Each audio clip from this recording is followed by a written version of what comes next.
He shucked his windbreaker because it would be more encumbrance than help in the showdown. He checked shoelaces and strapped on the cleats he had made for what they were worth.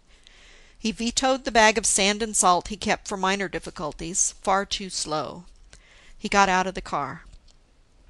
This could be the last job he'd have to do incognito. Seed corn. He'd get credit for. Therefore he cherished it, triumph for its own sake. Alternatively, he'd end at the bottom in a burlesque clutter of chrome alum splints and sticks, with maybe a broken bone to clinch the decision. For some men, death is literally more tolerable than defeat and humiliation. 18 shallow steps to the turn, 12 to the top. Once he'd have cleared it in 3 heartbeats. Now he had to make it to a 20-minute deadline without rope or alpenstock, a moon man adapted to a fraction of Earth gravity. With the help of the car hood, the first 2 pitches were easy. For the next 4 or 5, wind had swept the top of the balustrade, providing damp, gritty handhold. Before the going got tougher, he developed a technique, a rhythm and system of thrusts proportioned to heights and widths, a way of scraping holds where ice was not malignantly welded to stone, an appreciation of snow texture and depth, an economy of effort. He was enjoying a premature elation when, on the 12th step, a cleat strap gave. Luckily, he was able to take his lurch with a firm grip on the balustrade, but he felt depth yawning behind him. Dourly, he took 30 seconds to retrieve the cleat. Stitching had been sawed through by a metal edge, just as he'd told the cocksure workman it would be. Oh, to have a world where imbecility wasn't entrenched. Well, he was fighting here and now for the resources to found one. He resumed the escalade, his rhythm knocked cockeyed. Things even out. Years back, an invader bomber had scored a near miss on the building, and minor damage to stonework was unrepaired. Crevices gave fingerhold, chipped out hollows gave barely perceptible purchase to the heel of his hand. Salutes to the random effects of unlikely causes. He reached the turn, considered swiftly. His fresh strength was blunted. His muscles, especially in his thumbs, were stiffening with chill. Now, he could continue up the left side by the building, which was tougher and hazardous with frozen drippings, or by the outside right-hand rail, which was easier but meant crossing the open, half-swept, wide step and recrossing the landing up top. Damn! Why hadn't he foreseen that? Oh, you can't think of everything. Get going. Left side. The wall of the building was rough-hewn and ornamented with surplus carvings. Cheers for the 1890s architect. Qualified cheers. The first 3 lifts were easy, with handholds in a frieze of lotus.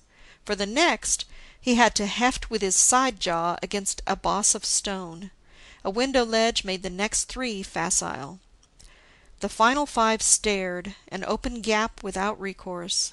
He made 2 by grace of the janitor's having swabbed his broom a little closer to the wall. His muscles began to wobble and waver. In his proportions, he'd made 200 feet of almost vertical ascent. But climbing a real icefall, you'd unleash the last convulsive effort because you had to.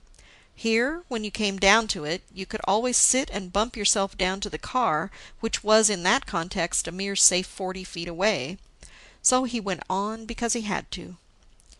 He got the rubber tip off one stick. The bare metal tube would bore into the snowpack. It might hold, if he bore down just right, and swung his weight just so, and got just the right sliding purchase on the wall, and the snow didn't give underfoot or under cane. And if it didn't work, it didn't work.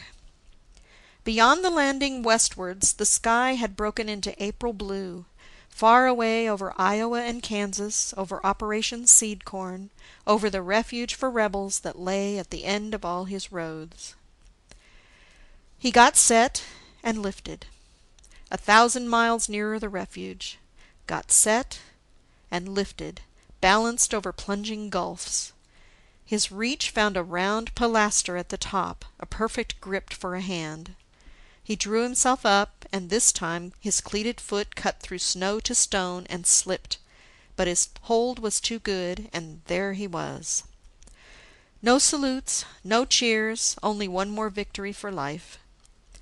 Even in victory, unlife gave you no respite. The doorstep was 3 feet wide, hollowed by 80 years of traffic and filled with frozen drippings from its pseudo-Norman arch. He had to tilt across it and catch the brass knob like snatching a ring in a high dive. No danger now, except sitting down in a growing puddle till someone came along to hoist him under the armpits, and then arriving at the General's, late, with his seat black wet. You unhorse your foeman, curvet up to the royal box to receive the victor's chaplet, swing from your saddle, and fall flat on your face. But he cogitated on the bench inside, getting his other cleat off and the tip back on his stick. Things do even out.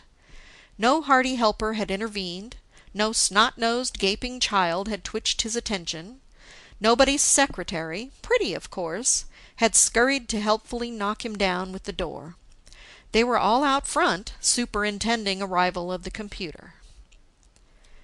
The General said, only if tartly, "Oh yes, Major, come in. You're late, aren't you?" "It's still icy," said Ed Scott. "Had to drive carefully, you know." In fact, he had lost minutes that way, enough to have saved his exact deadline, and that excuse, being in proportion to Phillipson's standard dimension, was fair game. I wondered what dimension Clyde would go on to, now that the challenge of war was past. To his rebel's refuge at last, maybe? Does it matter? Whatever it is, life will be outclassed, and Scott Esterbrook's brand of life will fight back. The end. End of A Matter of Proportion by Ann Walker. Recorded by Dale in Tucson, Arizona, June 2009.